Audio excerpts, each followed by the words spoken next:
Welcome to another episode, Pound for Pound Boxing Report. I am your host, Michael. Episode 387, Pound for Pound Boxing Report. I'm your host, Michael. Joining me once again, usual cast of characters: Gail from In Life Fights, Daniel from Four Boxing News, and the Inscriber.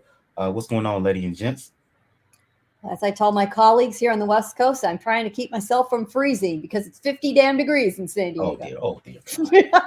Ladies and gentlemen, 51 degrees out there in California right now, and Gail is acting like it's freezing temperatures. Uh, yeah, that part.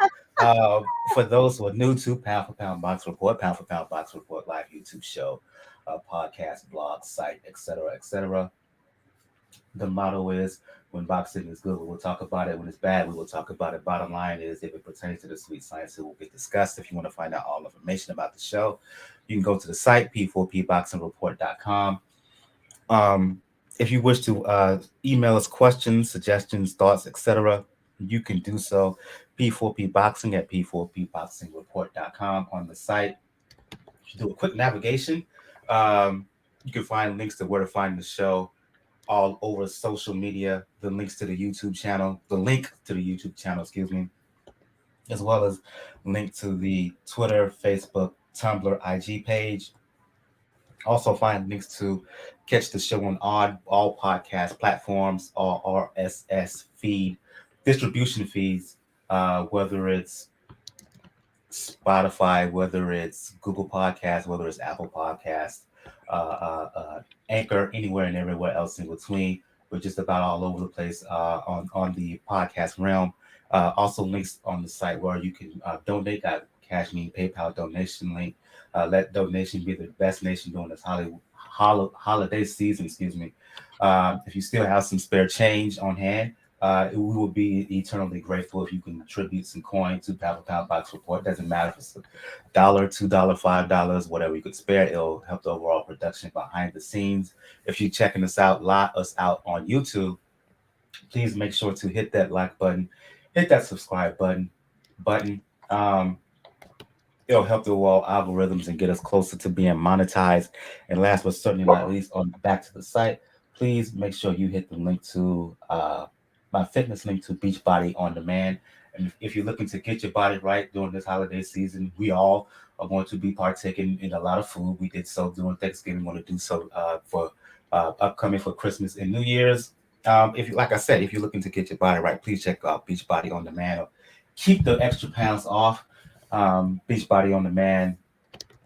Fitness programs for any suitable interest you're looking for. If you're looking to lift weights, I suggest you check out Lift 4. The P90X series, they still work. If you're really looking to challenge yourself, I suggest you check out 6 weeks of the work, Bar Blend, Morning Meltdown, the Lift 4 series for those who subscribe to Beachbody On Demand. That's coming in Lift 4, is coming in 2023.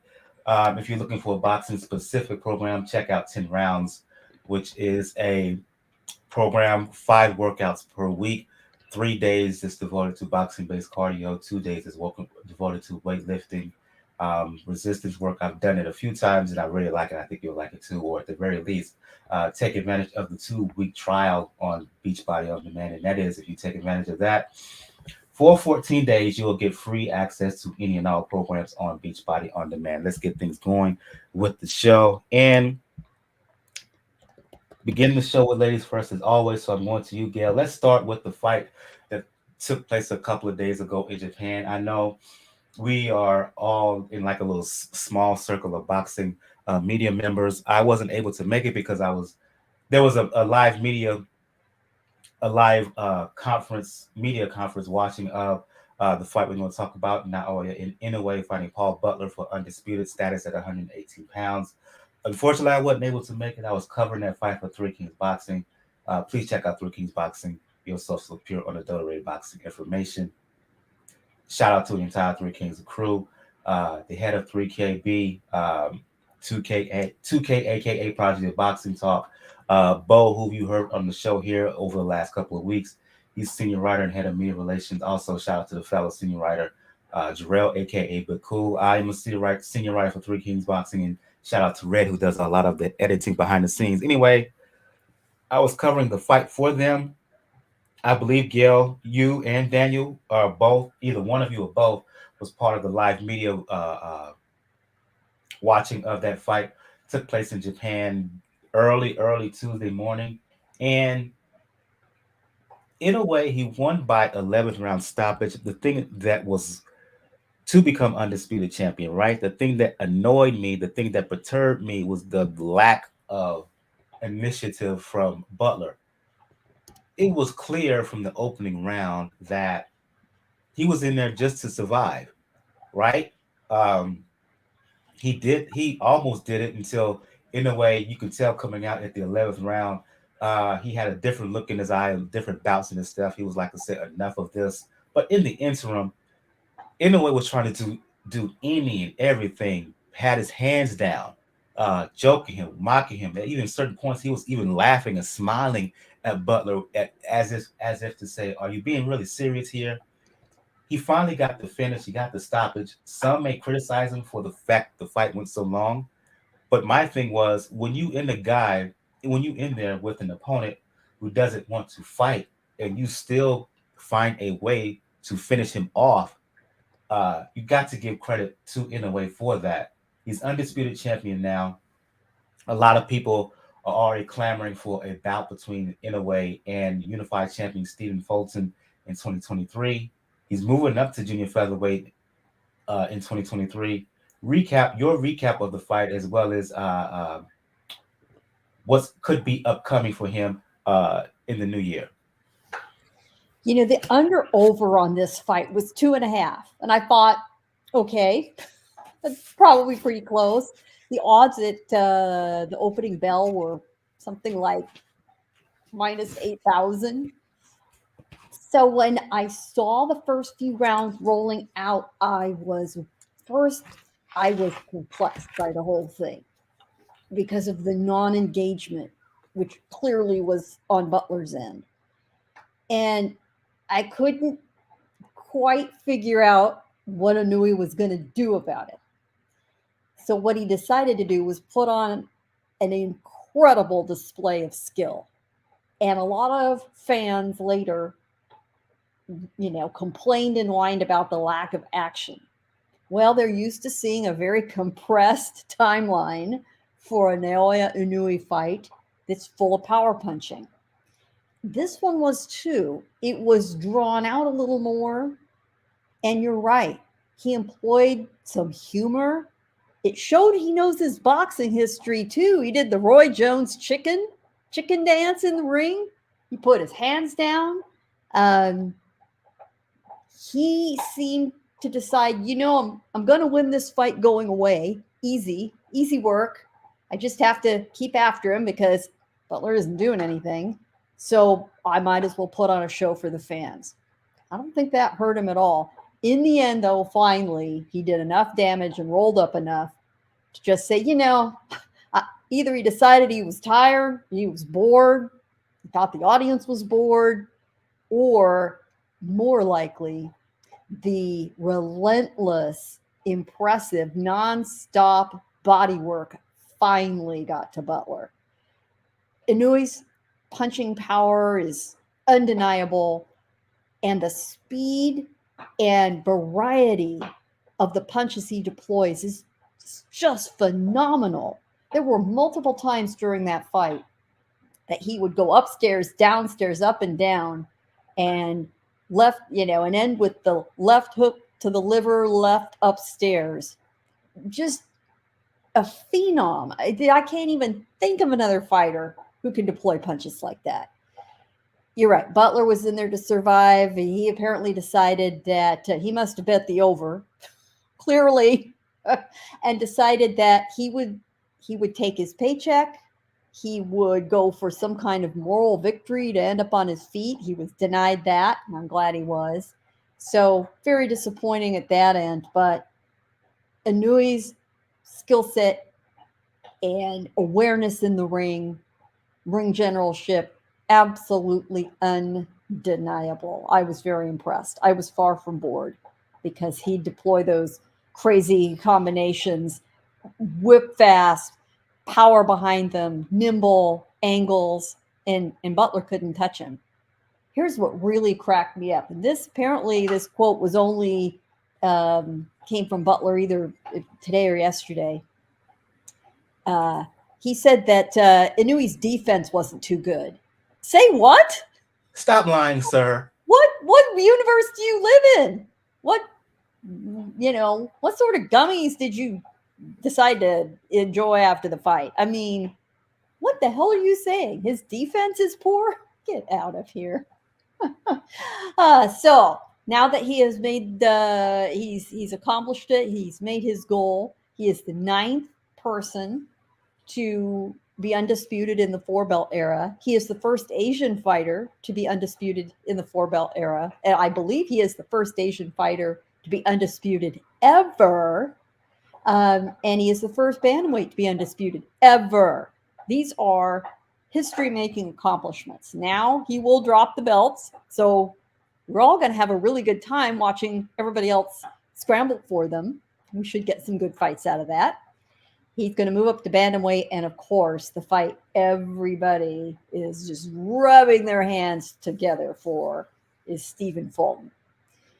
We'll see. What's more likely is one of the other current title holders, or even Inoue, deserves a bit of a feeling out fight when he's going up a division. But he is very confident. He is very ambitious. Whatever he wants to do, especially if the fight is staged in Japan, money goes with it. So I think we'll find out probably not too long after the first of the year what his plans are, and I can't wait. Yeah, indeed.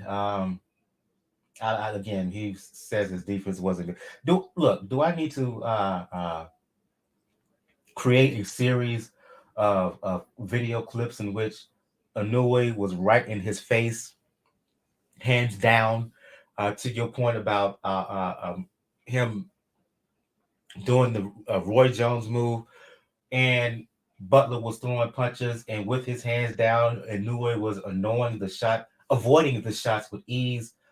He had came to the United States to do some training, right?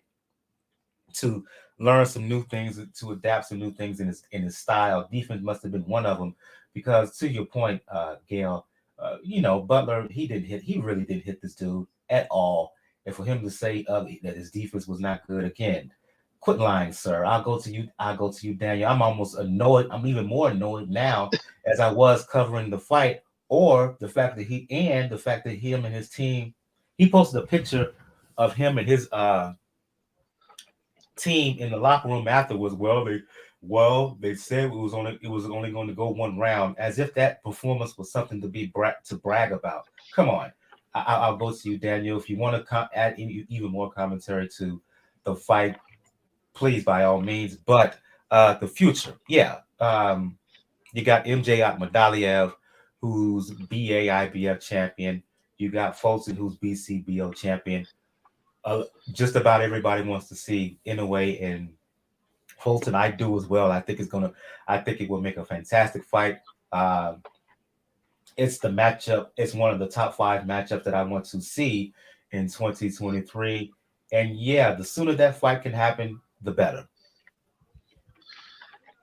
Well, it's to stay within the fight itself. Yeah, Butler really didn't do anything. Like anything that he threw, you could tell that Inoue was brushing off. Even body shots that he was trying to throw, they were not bothering Inoue at all. And you could tell the bit of frustration in Inoue's team, because this was supposed to be like a showcase. We knocked them out 2 rounds, but at the end of the day, Butler wasn't fighting there to win. He was just fighting to survive.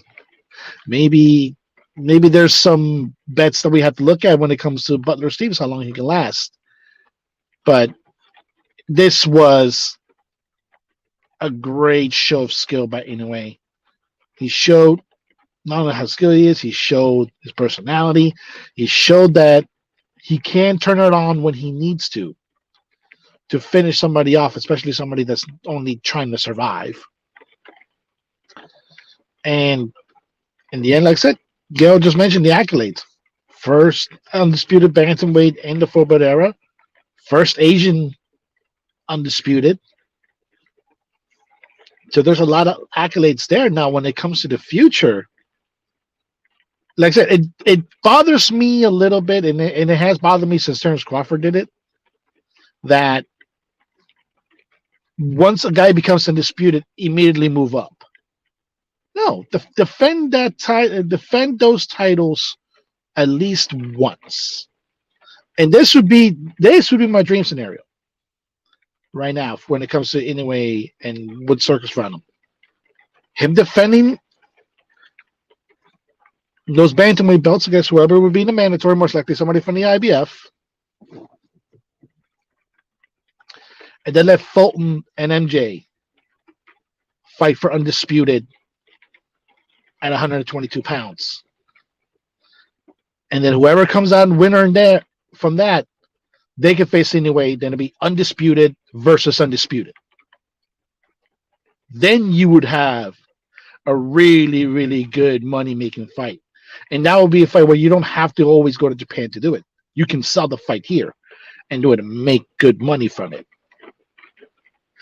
But we have to see what the plans are, obviously, because Fulton may already have something lined up with MJ, or you never know. One of the sanctioning bodies might demand a mandatory out of nowhere. So, to me, like, probably anyway, just make one more fight, defend the belts, just say you defended it, and then you can vacate and let the scramble begin at the bantamweight. And then we see if you're going to face Fulton, which is what I've seen a lot of people want, or wants to face an MJ. Either fight will be good for me. Problem is this one. I mean, I hear you, Daniel, but what I don't see the point in him staying there for one more fight when he's clearly established himself and cleaned out the division. That's number one. Two, Inoue has been a diligent trainer, right? He's always been in shape, right?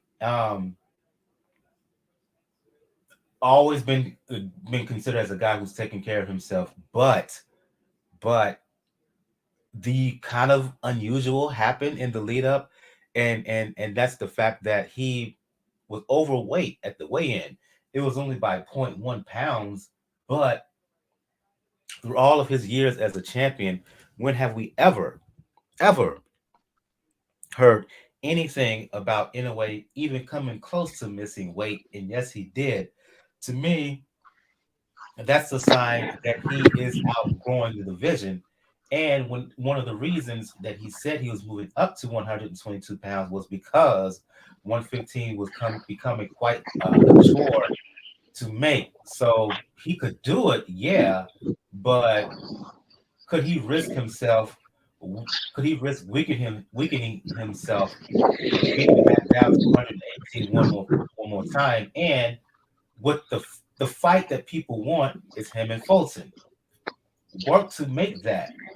I mean, MJ, sure, he could fight Fulton, but outside of us hardcore heads, a lot of folks, even it takes a super hardcore head to know who MJ Akmadaliev is. In terms of popularity in that division, Fulton has surpassed him, even though MJ became a unified champion before Butler did, right?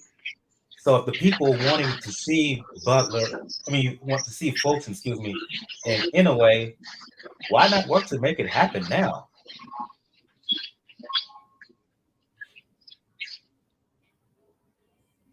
I agree. Like I said, if you're gonna make that fight, you gotta make it. But like I said, that's my dream scenario. Try to see get it undisputed for undisputed. It can work, but it is the boxing business, and the business is to make money. So either way, it'll be fine. If all roads lead to Inoue versus Fulton, I'm happy with it. Cool. Final commentary, Gail, before we move on to other fights. Yeah, Daniel's right. It it is a sport, but it is a sport that is so truly a business first. And Inoue wants to be thoughtful about moving up. I do think he should take out MJ. I think that's the easier target, frankly. And if he isn't going to do maybe a slightly lesser opponent, former champion as a tune-up, and build himself into that division. I hate the word marinate for fights. I hate the building up process. But I don't think he needs to fight Fulton next. And I'm not sure that is precisely the right thing to do. It has been quite a few years since he fought in the United States. That's his real aim. I understand opponent, is almost beside the point. And I do think that's a smart thing to do, especially if he comes to Southern California, Los Angeles, Las Vegas, either location. There are plenty of Japanese fans to fill the seats, and he can get in front of the American hardcore who frankly don't remember the fact that he was on the undercard of the Chocolatito Sor Rungvisai fight in which Chocolatito was knocked out cold. That was his American debut. So I would welcome him back here in the U.S. I don't even really care who's standing on the other side of him. Let's move on. Break down some other fights that took place this past weekend. And where do I want to go? Let's go to Omaha, the return of Bud Crawford. We all know the story in 2022. A lot of folks were hopeful, not optimistic, hopeful, because there's a difference. Hopeful of a fight between Crawford and Spence this year. It's not going to happen, right? Crawford instead, he fought Avanesyan on BLK Prime, stopped him in 6. I wasn't able to see the fight live, caught it later. Avanesyan, he was competitive in the early moments, but Bud Crawford is Bud Crawford, and he has that boxing brain, high IQ, and he figured him out eventually and stopped him. Got the win, Daniel. The question is ultimately from fans, where does he go from here? Will he try to go back to the negotiation table and try to make a fight with Spence? If he doesn't do that, where does he go? Ennis maybe. Ortiz, we'll talk about him in a little bit. Yeah, he got the win, but the future for Bud Crawford. Well, if he got the win, he got to win pretty emphatically. I do like the fact that he turned it on earlier than he needed to win. But it is what we thought it was going to be. It is what we thought it was going to be in the team this guy with Avanesyan. The future is going to be very interesting right now because, first of all, we have to make sure Spence actually is able to stand upright because if people have been paying attention to social media, he just got out of another car crash. So we have to make sure that he actually stays in healthy enough shape and not being an accident. But that's the area you need to do. You need to make, particularly if what we're hearing about the pay-per-view buys for this fight are what we think they are, which were not that good. Even when we all thought it was going to get a match, it is not a good turnout.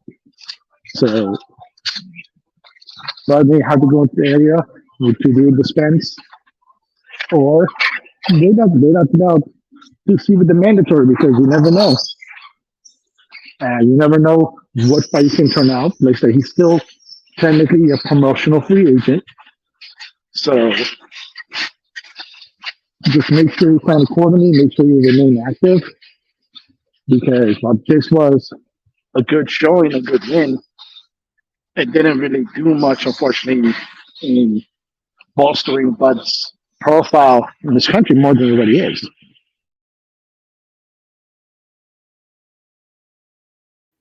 Your thoughts, Gail? Excellent performance given the circumstances by Crawford, but it was a tree falling in the forest in a lot of ways. The pay-per-view numbers being thrown out there, unofficial, are as shockingly low as we feared they might be. 15,000, 20,000, 30,000. Yikes is right. The first news release after the fight called it a roaring success and published absolutely no numbers at all, none. So it's a roaring success just because a news release said it was. Now I will give you the seats were filled. Um, Bud does draw his hometown fans in Omaha. That's great. No shade thrown there. But come on, you now need to decide whether you're going to face a bigger name out there in your division or move up. That's all there is to it. And Errol Spence needs to decide the same thing. Maybe we see these two guys meet at 154. I don't know if they're really having trouble making 147. Spence is a huge welterweight, but I think makes it a whole lot easier. But, they're both in their 30s, and, here we go. And can you believe, you can't make this shit up, that Errol Spence ends up in another car accident? Not his fault this time, but there's just some bad juju following that guy around when he's behind the wheel of a car. Whew, I get a driver really, really fast. Yeah. In terms of Spence, you're absolutely right. For those who don't know, Daniel mentioned it earlier. Spence was in a car accident. What was a 14-year-old kid who had stolen their parents' car, hit him head on, and the car was totaled. His vehicle was totaled, but fortunately, Spence appears to be okay. And in terms of Crawford, yeah, he got paid and paid well for this fight, but the numbers were low. There were threads all over the place in the days after the fight in terms of BLK Prime and how they decided to roll out this fight and the fledgling numbers that they still have not released the official pay-per-view buys, right? This was a one-stop shop, hopefully. Time for you, Crawford. Despite the folks who on your side in terms of uh, your story that you put out in terms of why the fight didn't happen, it doesn't matter to the folks at the end of the day. The question is, we all know the fight who we want to see you in against. Are you going to really make it happen? Can you make it happen? If not, what's the alternative? Because there are alternatives out there. Thurman, he's still out there, right? Uh, Boots Ennis, who's a lot of people feel the future of the division. He's out there. Crawford, you're talking about Jamel Charlo, who's fighting Tim Zhu in January 28th, 2023, right? You're talking about how you think you would beat him and whatnot, you would stop him, assuming that Charlo beats Zhu January next month, the end of next month. Try to make a fight with him at 154 pounds. Do something, because no one asked for this fight right here. No one wants it. And though you look well in your win, it's going to be forgotten quickly. What are you going to do, bruh? That's my question. What are you going to do? And yeah, that's all I got to say. He got this fight here was the equivalent of a slow clap. Move on. Let's see what's next. Hopefully, we all get the fight with Spence in 2023. Let's go from that fight to, where do I want to go? Let's go to New York, because I covered this fight between Teofimo Lopez and Sandor Martin for Three Kings Boxing, and I still feel some kind of way about it, right? Lopez got the win by split decision, I believe it was. Split or majority, I can't remember offhand. But a couple of things, Gail, that was quite disturbing. One was Teofimo Lopez's performance. I felt that Martin won this fight and then won this bout clearly. Put him down in the second round with a check hook, right hook, and Teofimo could never figure this dude out. Uh, the game plan for Martin was not that complicated. He just boxed. He boxed and he pot shotted and he used angles in the jab. And Teofimo had no real plan B. I'm wondering if he had a real plan A, because there was no adjustments, there was no variety to his game. Where was the jab, Gail? Where was the real body punches? He was just coming in looking to land power, and I think I think he got a gift decision. That's one thing. Two, this post fight, despite Teofimo running his mouth and accusing Sandor Martin as running, ESPN cameras caught the truth. And that was before that moment, Teofimo, exasperated, dispirited, talking to his folks in the ring, to his corner, asking, quote unquote, does he still got it? So that moment with him and Martin afterwards, that was nothing but false bravado. And we all knew it, despite what he was going on Instagram saying, oh, I was just doing, saying he was just doing that for attention, for clickbait. No, no, no, no, no, no, no, sir. Uh, Fighters like Ryan Garcia, not Ryan Garcia, but Devin Haney, Ruru, asserting, suggesting that Teofimo doesn't got it, doesn't have it anymore. Haney saying that Cambosos took his spirit the night that Cambosos beat him. A lot of questions here about one Teofimo Lopez after this, what I feel was a gift decision. What do you make of the fight? What do you make of his post-fight attitude, for lack of better words? So yeah, I get that a lot of us feel some kind of way about this fight. Now, I wouldn't call it a gift, but I would use another G word, which is generous. A lot of those rounds were close. A lot of them were close. And let's face it, here's what happens. In close rounds, they go to the A side. Almost always. It is tough, tough, tough for a fighter to beat an established champion. Look at someone like Dimitri Bivol as my example. He absolutely wiped the floor with Canelo. He won easily 9-10 rounds of the fight at the least. And on a couple of cards, he still barely won it. I'm not saying Martin is Dimitri Bivol and Teofimo Lopez is Canelo, but Martin had to make a lot more definitive display to get the benefit of the doubt, and that's where he fell short, unfortunately. But he absolutely showed that Lopez is in trouble if he does not figure out how to fix his problems. He has the natural ability, he has the skills, but he needs somebody at this level to do the fine channeling, the last finishing to get him to that true championship level. And it is not his father. It is not. His father's gotten him to this point. Great.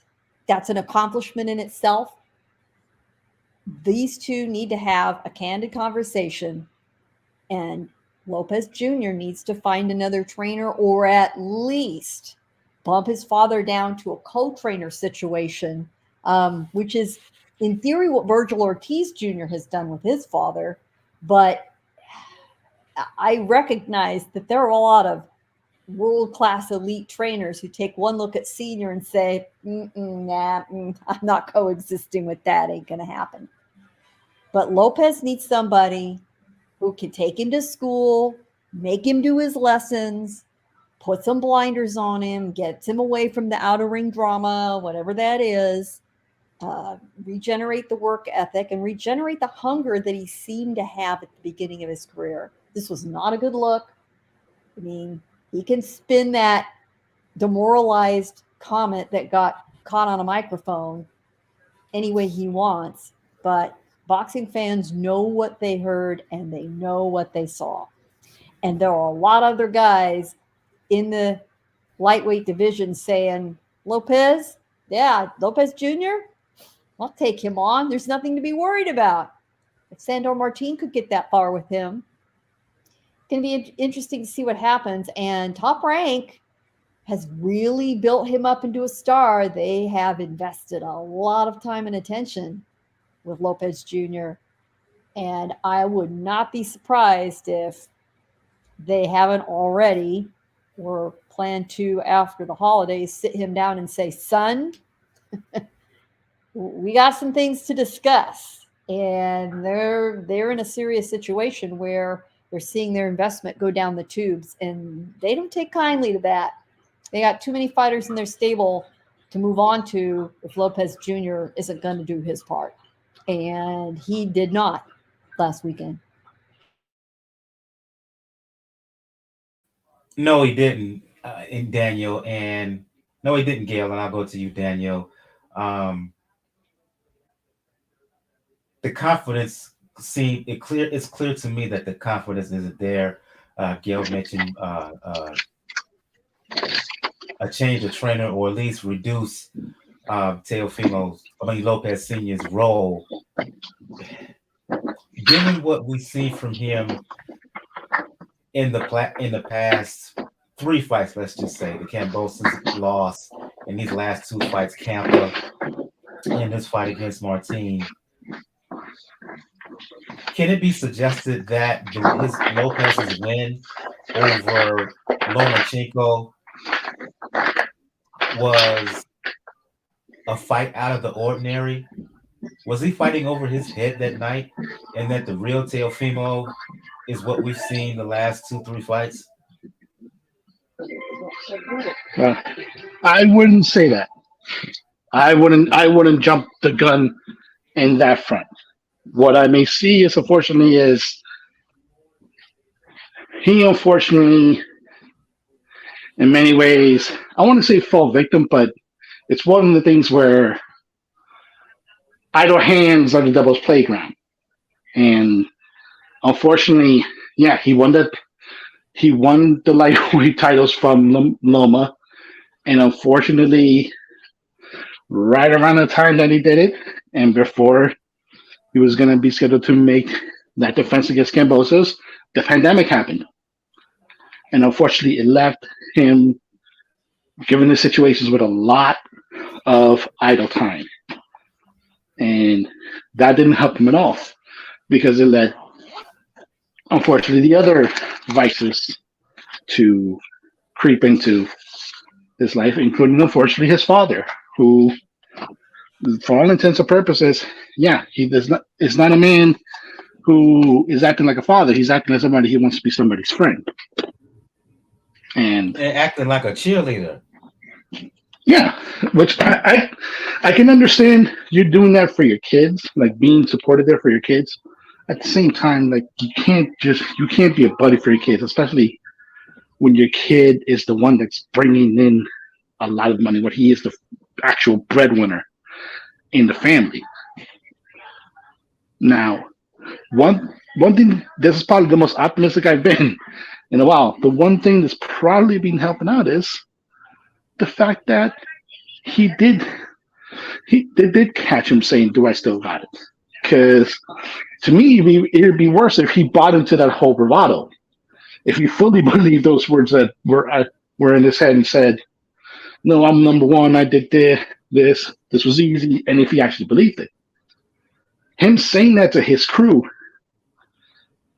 means that he's understanding that, yeah, this is not who I'm supposed to be. This is not who people expect me to be. I need to do better. And that could actually lead to self-reflection where, like you mentioned, if Top Rank does sit him down, which I do believe they will, they sit him down and they lay out some ground rules, he'll say, that's fine. If it means complete removal of his father from the team, he has to do it. If it means going into a different trainer, it's the way to do it, because it's not a situation where it's not I'll say it's not a Carlos Baldomir situation where you just happen to beat a guy in one night and then the other guy that was much better than you exposed you. That's what happened to Carlos Baldomir.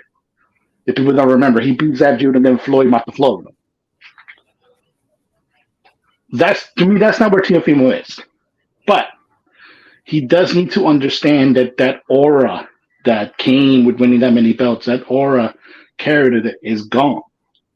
You need to rebuild it back up. And boxing is full of a lot of the stories of people who have built themselves up from from losses like that.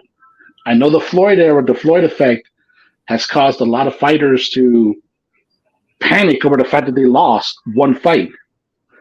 But just look at your history. Plenty of fighters have 2, 3, 4, 5, 6 losses, and are known as all-time greats. It's about time that maybe Teofimo will hopefully lead that path where that stops being the case, and they actually start building themselves back up. Yeah. Let me post a comment here from Georgia Ruga, Gorga Ruga. My apologies if I'm mispronouncing your profile name. He says here that he had Teofimo winning a close fight. Martin was a little bit too negative for the majority of the fight, in his opinion. I respect your opinion, but I respectfully disagree.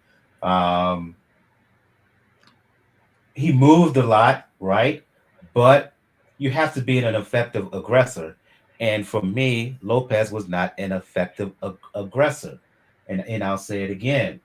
Um, I didn't understand his attack. I didn't even understand the instruction that he got from the corner, and the lack of a jab. Really disappointing in that, because he has actually a decent enough jab. Uh, the lack of real ability to the know how to get inside, to cut off the ring, was there, and the body punching was virtually non-existent. Um, if he thinks that he's going to uh, fight someone like a Progress, if he thinks and win, if he thinks he's going to fight someone like a Josh Taylor or a Jack Catterall, uh, and win, if he thinks he's going to fight someone like a Subriel Matias and win, he got another thing coming. Uh, he's talking about how he wants belts and all these fighters, how he wants Taylor and how he wants Progress. No, not off that's a performance. Given how Progress looked in his fight against Zepeda, Progress will spank the floor with this dude. It'd be a no contest.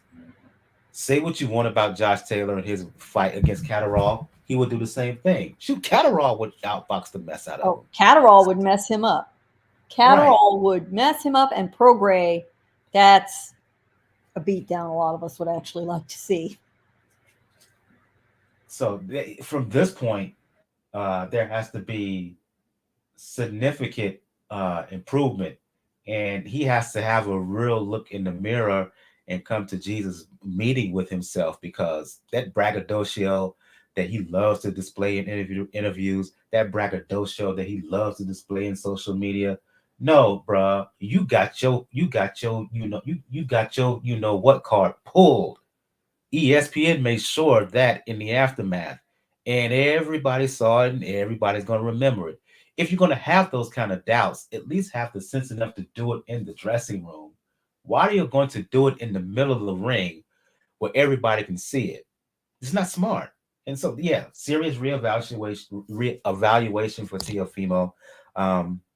Moving forward, he has the talent to be a top shelf fighter. Let's see if it happens. I want to split these next two fights up. Going back to you, Daniel. Josh Warrington, first defense of his second reign against Luis Alberto. No, I'll go to you on this one, Gail. Josh Warrington against Luis Alberto Lopez. And I'm telling you, Gail, it's something about Warrington fighting these Mexican fighters. Right? Viva Mexicali! As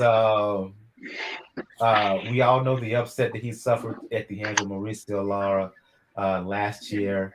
He got in the ring with Alberto Lopez. He wasn't destroyed like he was against Lara, but he ended up on the losing end. Close fight, to be fair, but it's a little bit of a surprise. And Alberto Lopez, he was confident throughout, and that confidence showed in the ring as he went into enemy lines, and he's now new IBF Featherweight champion. I'll tell you what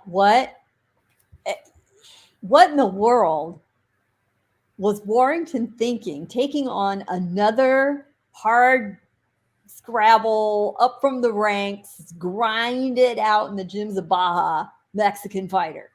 Really? it didn't go so well for him the first time, and he went right back to the well. What the hell was he thinking? Luis Alberto Lopez upset a rising star over at Top Rank. Gabriel Flores absolutely took him down with shocking ease. So we'd already seen him do it once. He's had good efforts since then. He was in perfect position to do this, pull it off. And he also had the roadmap in front of him, left by his fellow Mexican, Mauricio Lara. And it wasn't quite the beatdown that Lara gave Warrington, but it was still a very definitive win. And I just kept thinking, this is a complete head scratcher to me that he said yes to this matchup after what he'd just gone through. I mean, at the very least, don't you have some residual trauma from having a no-name Northern Baja fighter come kick your ass? Really? Well, good for Lopez. He has fought most of his fights in Mexicali on the border, split right in half in between San Diego and Phoenix. It's just a lot of tough as leather guys. You fight, you spar with, you can take anything. Warrington's future, you got to think what direction is ahead for him. Lopez, this is probably everything he always hoped for, more than he had a right to expect given his upbringing. There are dozens, if not hundreds of guys like this, and all they need is that chance and that platform, a little bit of consideration from the judges, and perhaps just a touch of luck to land the big shot. And here they are. Good for him. But it was becoming evident halfway through the fight that this was going badly for Warrington, and he needed to do something fast to turn his fortunes around. He couldn't do it. He just couldn't do it. So perhaps we all had expectations of him from the get-go that were too high, which happens to British fighters when they're used to confining their competition to their countrymen and other European fighters. You get these North American fighters over there, Mexican, Puerto Rican, Dominicans, Americans, and it's worth the trip. I want to go to Daniel to talk about the Ebanie Bridges Shannon O'Connell fight, but he just relayed the message that he wasn't able to see it. So we can go into this fight, Gail, if you were able to see it. I did watch it. Turned out to be, it was the most entertaining fight on the entire DAZN card last week on Saturday, as O'Connell, look, this was a grudge match between the two Australian fighters. I wish this fight was in Australia, but unfortunately, but it was on the undercards of Warrington and Lopez in Leeds. O'Connell came out hot like fire, landing punches and bunches on Bridges, but the fight changed in round 2 when a right hand put O'Connell down in overtime. Even though O'Connell has fought at the higher weight, Bridges kind of bullied her for the rest of the fight. Look, let's face it, Ebanie Bridges is no one would ever confuse her with a stylist, right? She likes to come forward and throw hell for leather until she takes you out, and she pretty much did that in this fight. O'Connell was able to land her fair shots and even got Bridges' attention a couple of times, but in the end, Bridges was like a bull in the china shop and just overwhelmed and overpowered O'Connell until O'Connell could not take anymore.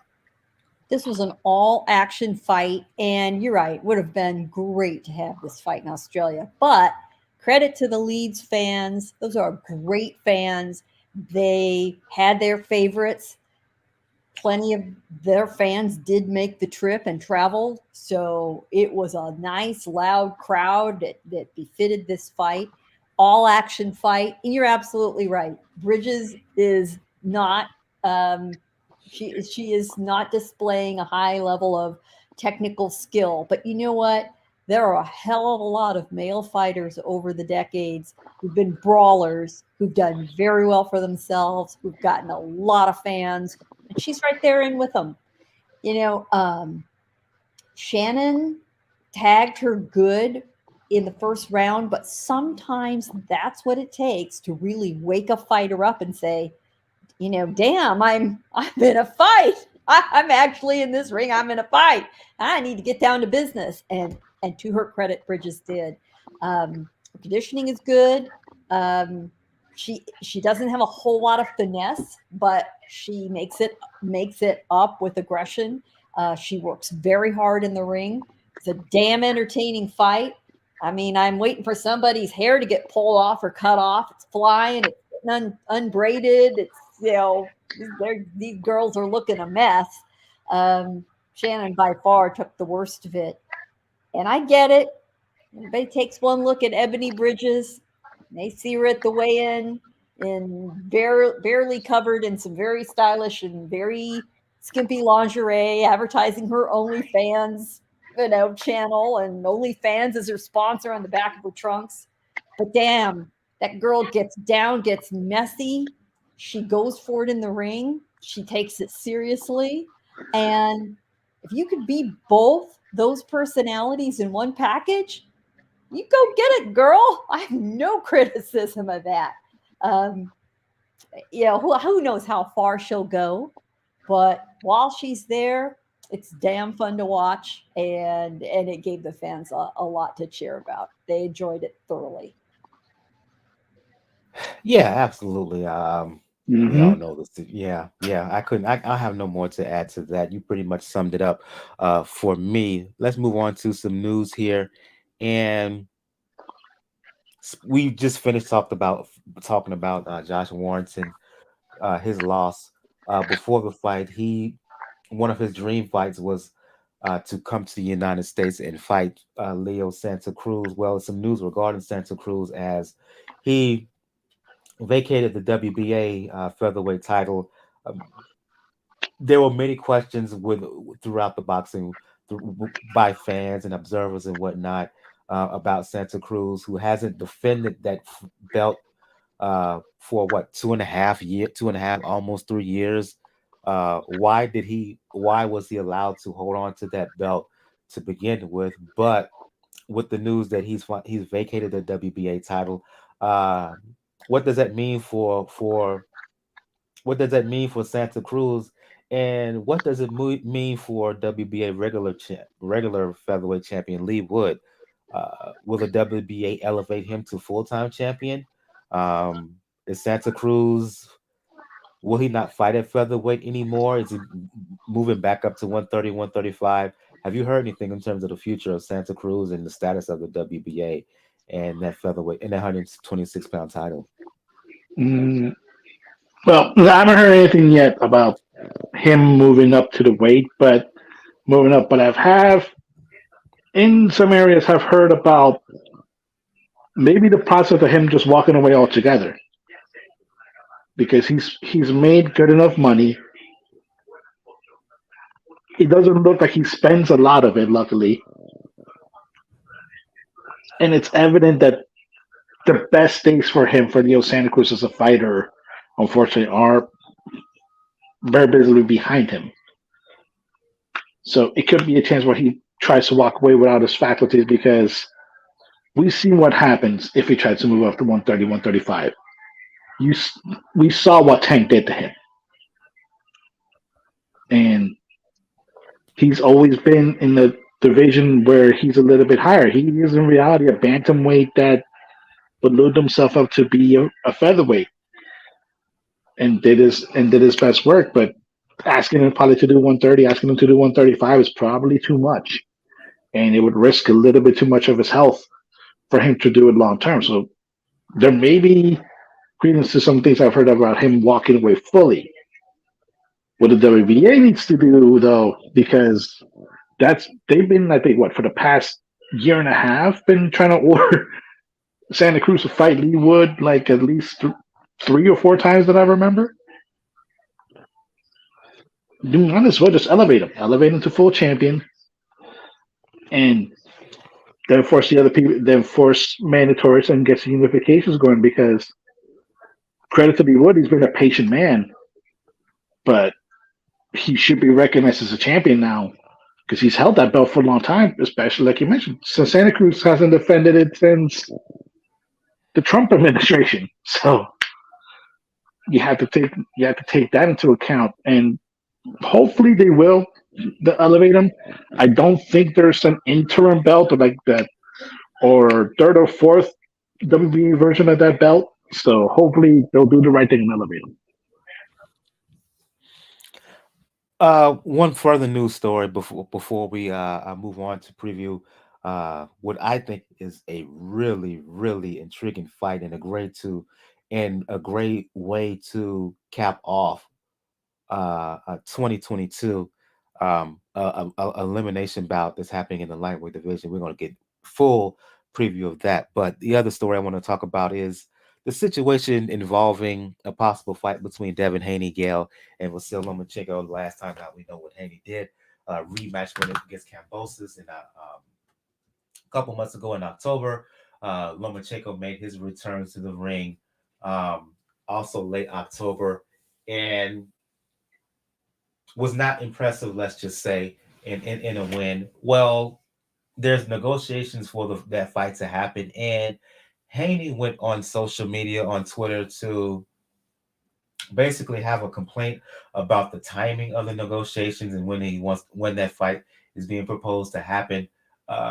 It seems, according to him, that they want to push this fight back to May, when he is saying that he wants the fight to happen by March. He wants it to happen before Ramadan. What do you make of this issue that Haney has in terms of the negotiations? Are they trying to stall him out, or are they trying to push? Why do you think that they're trying to push this bout back?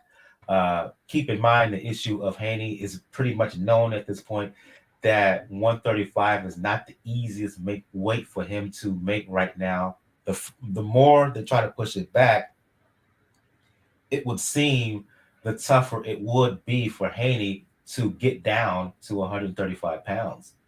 Or are they trying to put back to to the point that he cannot make the weight anymore? He ultimately will say F it and move up to 140. Well, it's a convergence of a lot of factors. It is not good for Haney to have the fight pushed back. Sure, he can push it down the road to May, but he cannot have a full training camp if he observes Ramadan, which is between the very end of March and the very end of April. So a full month is lost. And Ramadan, I believe, ends on April 22nd.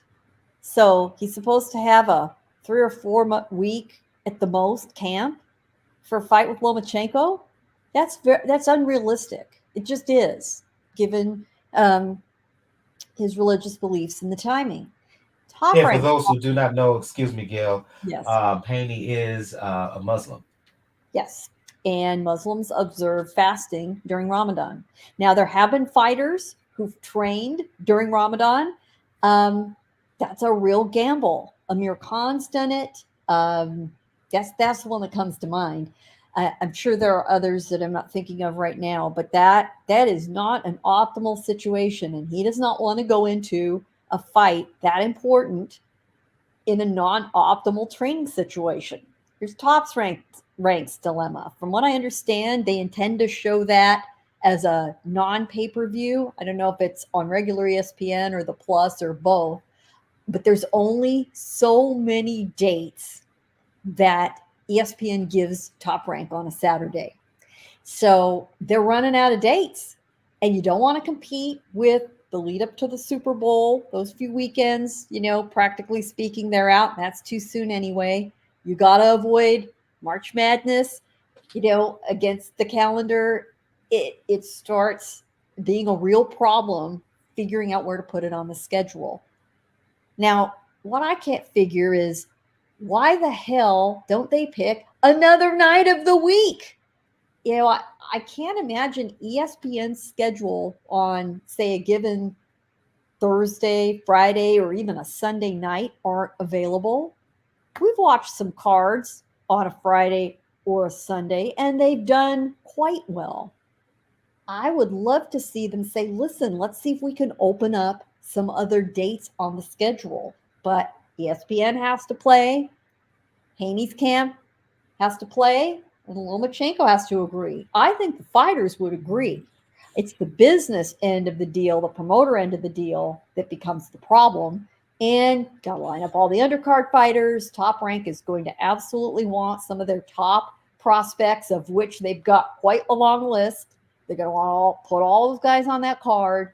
So I think this will sort itself out. Right now, it's messy, but come on, boys, find yourself some more options. Give us a Saturday afternoon fight in one of those sort of major sports lulls in the United States. I think people would be all over that thing.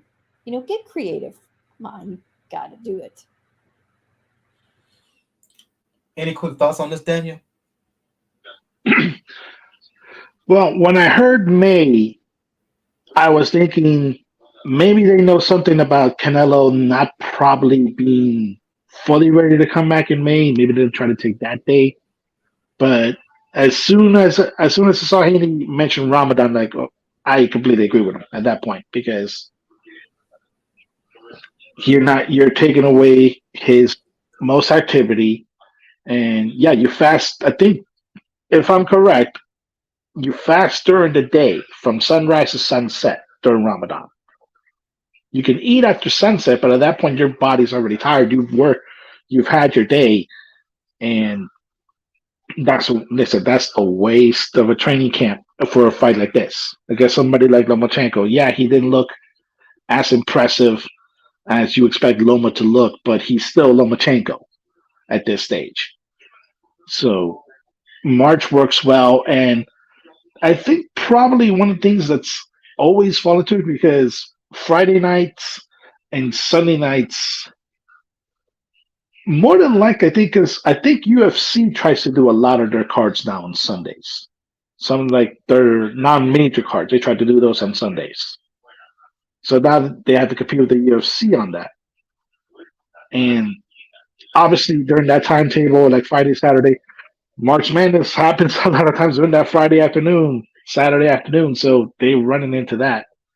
It will sort itself out. It's not a situation, luckily, where they're not under the same promotion umbrella. It is Bob Arum's mess. He has to fix it. But more likely it'll get straightened out, because this is one of those things where you need to make the fight. You can't delay it a lot longer, especially with the circumstances that surrounded both fighters, like say Haney with Ramadan and with Lomachenko, with his country still at war.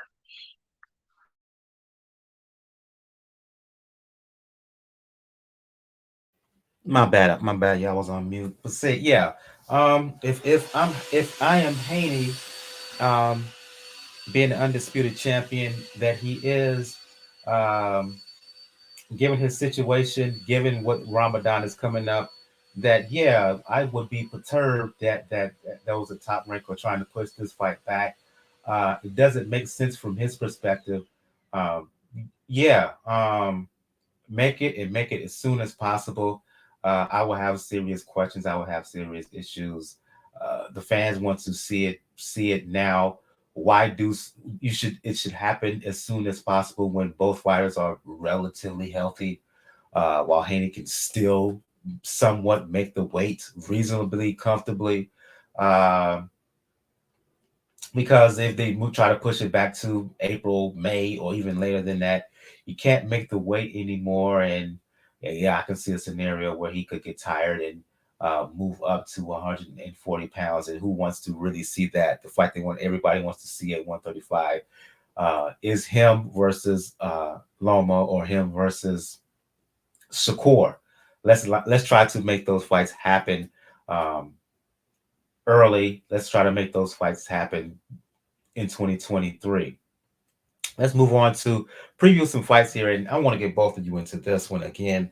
I'm really looking forward to this fight. The plan is for me to cover for Three Kings Boxing this weekend in Las Vegas, WBA lightweight eliminator. We stand at the 135-pound division. A battle between two really up and coming fighters at that division, right? As Michel Rivera fighting Frank Martin, Gail, and these two young men are two of the most promising prospect emerging contenders in that division. Um, Rivera is more of the boxer. Um, Martin is more of the puncher, explosive guy, has a mean streak in him, contracts and styles. But I think this has a potential to be a beautiful matchup. You love it when this is high risk, high reward, right? You love it when men or when fighters, uh, talented fighters like this, don't have no fear and are willing to step up and fight each other at this particular time. It harkens back to an era that's almost non-existent nowadays. You don't see this kind of fight happen in boxing nowadays. Uh, I applaud both camps, and I really, really can't wait for it to happen. I'm looking forward to this one. I'm geeked about this one, Gail. Yep, here we go. Two top 10 lightweights, two undefeated lightweights, both ranked, um, fighting for a title shot, fighting for respect. They'll both get the respect just for having decided to step in the ring with each other without a title on the line, simply for the opportunity to get in front of the public, test their skills, and move forward. A lot of times in this modern era, guys at this level, they don't want to risk it if there isn't a serious prize, a belt, a something involved. Um, Non-title fights like this just do not happen much anymore.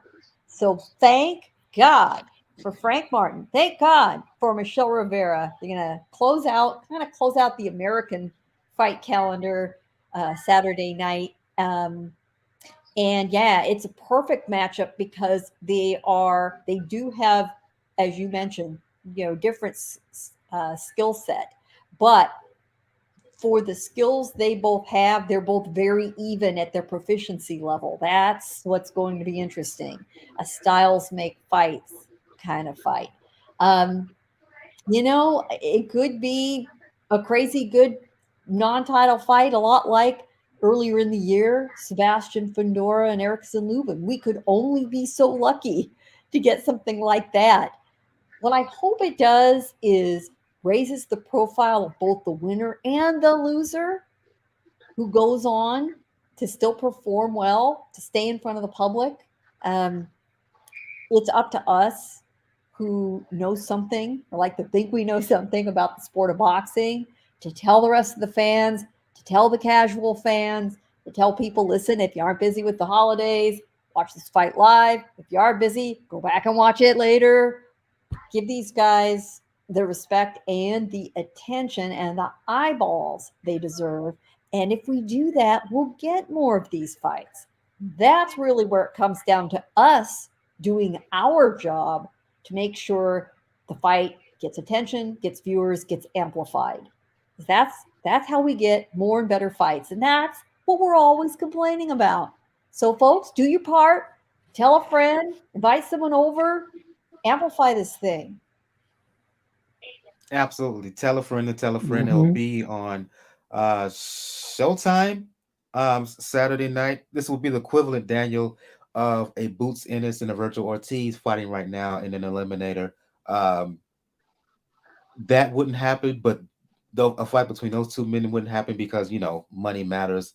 But these two, Martin and Rivera, are happening. A quick breakdown here. Who do you think has the advantage? The boxing skill of Rivera, the aggressiveness um, of Martin. Not to say that he's not he doesn't have boxing skills. He does, but he's a bit of a pit bull terrier in there. I like Hmm. to define him as a power boxer. If he has the opportunity to come forward, he initiates actions. Right. Let me clear my speaking up. He tends to initiate the action more if he has the opportunity to finish you off. He's not hesitant to do so. While as Rivera, um, he will methodically break you down. Outstanding jab. He's added layers to his game over the years. Low key, good inside fighter. But again, he's more of a smooth operator in there. While Martin, he's more likely, if he gets the opportunity, to just tear your damn head off. Oh yeah, this is gonna be fun, and you're right about that. This is the lightweight version of if we had Boots versus Virgil, which I still want, by the way. But this is gonna be a fun fight. Now, if people don't recognize the names, they were pretty easy to find. Michel Rivera, he's pretty much a guy that would, if you would, not saying that he's as skilled, but if there is somebody that small that can cosplay as Muhammad Ali, Michel Rivera's pretty close. He even has a Because he haircut now. certainly looks like him. That's for doggone sure. When I the first time I saw him, just like, is this a cosplay? Like, is this an Ali cosplay? Because he even has the same type of trunks. But I think Ali is part of his nickname. Yep. And the main thing is that he has a very good jab. He has really good footwork, and he is very skilled at frustrating your opponent, but not doing it in a boring way. He'll frustrate you with the way he moves, but he doesn't do it in a way where it makes a fight boring. That's rare. And he's capable of doing it. But Frank Martin, yeah, he's pretty skilled, has a decent jab, but he is a person that if you wave the little red flag on him like a bull, he will charge. And this is going to be a fight where they're probably going to clash into that. Now, personally, I probably expect that's probably going to be Martin's downfall of this fight, because him coming in forward is going to allow Rivera to pop his jab a little bit more at will, evade a little bit more with the footwork, and get some combinations going. Not saying that Martin's not going to land. He's going to land a few shots. But Rivera, to me, has the better footwork, and he has a better skill set as far as defense. So I do expect Rivera to win, but folks, come on, seriously, pay attention to this fight. Like, these two guys are really skilled. They are among the best talents in one of the best weight divisions right now in the sport. We need to put eyeballs on this, because the more we do, the more we can actually suggest other fighters to do it. Look at the peer pressure that it took to get Caleb Plant and David Benavidez to step at the table and actually have their fight made. You need to have that same level to put into when it comes to these fights. And maybe, like I said, just maybe, we can get Boots Ennis and Virgil Ortiz to start talking a little bit, because we know Virgil's is already trying to gun his way into a title. Boots needs to do the same. Absolutely. And I don't always like to try to engage in the game of real fans, hardcore fans versus casual or whatnot. But the thing I will say, to Daniel's point, if you are a fan, if you are a real fan, this fight should be pumped up and talked about as much as possible. I just retweeted something, a kind of face off that the two young men had earlier today. If you know, you know. Yeah, this should be A1. This should be met with as much anticipation as any fight to end off the year. I think the fight is going to live up to the hype. I wrote a preview prediction about it on Three Kings Boxing. For the record, I agree with Daniel. My prediction was Rivera winning this by decision. But even if Martin wins, that's all good. The bottom line is, I think this is going to be a dandy of a fight, no matter who ends up with the hand raised in victory. And yeah, this should be celebrated. This should be touted and promoted as much as possible. I just can't stress enough how much attention this fight needs to be paid attention to. These two are the future of the division. These two are the up and coming stars of the sport, and all eyeballs, particularly if you consider yourself a quote unquote real fan, if you consider yourself quote unquote a hardcore head, there's no excuse for you not to watch this one. Uh, uh, get find a way, just find a way. I think it's going to be a fantastic fight, and I really am looking forward to it. I think we want to end the show on that note. Begin the show with ladies first, is going to end the show with ladies first. Gail from nyfights.com, for those who want to talk the sweet science, for those who want to talk media, for those who want to check you out occasionally on TMZ Live. Let the folks know where they can find you. I am part of the small but mighty team at nyfights.com for your boxing coverage, along with Three Kings, of course. We, between us, got it all. And you can follow me on what's left of certain social media at PR Pro San Diego. And Man, look, that dude is he's crazy on a one-way quest. on He's on tonight. a one-way quest to be the most hated person in the world. I don't get it. that man who shall not be named. Right. I think a lot of us are going to decamp to post.news, and the servers over there are sort of crashing like crazy. So, hey, there's still a whole lot of other social media channels, and the Pound for Pound Report is on YouTube. We all find each other. We know our tribe. We'll be good. So we'll see you here next time. And Daniel said he has Rivera winning by decision. Your official prediction for Michel Rivera, Frank Martin? Yeah, I'll go with this. I have to go with the same. I think it's going to be a very even, very close fight. But I do think Rivera's got this. I'll go to you, Daniel, from Four Boxing News and the Inscriber, for those who want to talk the sweet science, for those who want to talk professional wrestling, for those who want to talk the NBA, especially when it comes to the Miami Heat. Let the folks know where they can hit you up. Gail mentioned he who not be named, but I will name him. But I still somehow still be on Twitter, even though I still think Elon Musk is purely bitch made at this point in doing what he did today. Ruckus99, RWKZ99. And same handle, because I am luckily I'm building up my Mastodon. I'm building my Hive. I've heard good things about Post. I may go to the Post there. I may even have to do a Discord too. But yeah, everybody's trying to cover the bases, because we are literally watching a man called Elon Musk having a real life temper tantrum with what was once one of the top social media sites in the world that he's slowly killing off. Just so unnecessary, as far as I'm concerned. For those who want to talk boxing, music, fitness, you know what it is with me on what is still Twitter. You can check me out there, Brother JR, at Brother JR76, for those who want to talk boxing, music, fitness, and fragrance on IG. You can check me out there, Brother JRSC. If you follow me on IG, you check out my last couple of posts. Winter fragrances for part 1.